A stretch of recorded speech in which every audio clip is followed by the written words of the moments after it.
वालेकुम। ये संदेश मेरे मुस्लिम भाइयों के लिए है। महामारी के समय में रमज़ान का पवित्र महीना हमारे सामने है। इस महीने की इबादत मानवता को इस गंभीर संकट से मुक्त कर सकती है।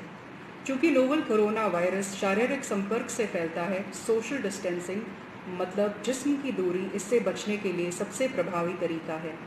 काबे में पिछले 2 महीने से तवाफ़ निलंबित की गई है और मस्जिद नबवी मदीना में और अन्य मस्जिदों में सामूहिक नमाज अदा करने की मनाही की गई है।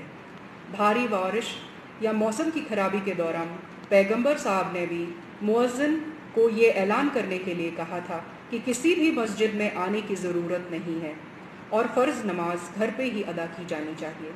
आप लोग ये याद रखें कि कोरोना की महामारी ख़राब मौसम की तुलना में कई गुना ज़्यादा ख़तरनाक है। ये भी याद रखें कि इस वक्त लापरवाही भरे व्यवहार से अगर किसी को नुकसान या किसी की मौत हो जाती है तो कानूनी तौर पर तो ये एक गंभीर अपराध होगा ही और इस्लाम के मुताबिक ये बहुत बड़ा गुनाह होगा। हमारी लापरवाही के गंभीर सामाजिक नतीजे भी हो सकते हैं। आइए उन गलतियों को ना दोहराएं जिससे हमारे मज़हब, हमारे समुदाय, हमारे शहर या हमारे राज्य को संदेह या शत्रुता की नज़र से देखा जाए। लॉकडाउन और सामाजिक दूरी का पालन करें। रमज़ान के महीने में हम में से कई भाई तरावीह की नमाज के लिए उत्सुक होंगे।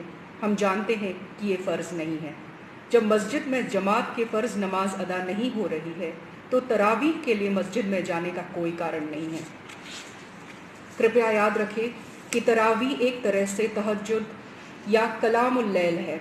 अन्य दिनों की तरह इसे भी घर में एकांतता में अदा किया जा सकता है और ऐसी गंभीर परिस्थिति में तो इसको घर पे ही अदा किया जाना चाहिए।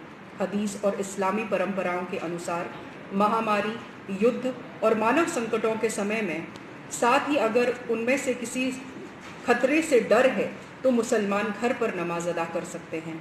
बहनों और भाइयों, मानवता एक गहरे संकट से गुजर रही है।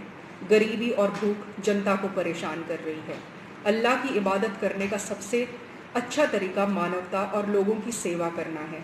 ज़कात से बेहतर कोई सेवा नहीं है। आइए इस रमज़ान में भूखे को खाना खिलाकर, ज़रूरतमंदों की मदद करके और दूसरों की जान बचाकर इस इबादत भरे महीने को और पवित्र बनाएं। रमज़ान करीम।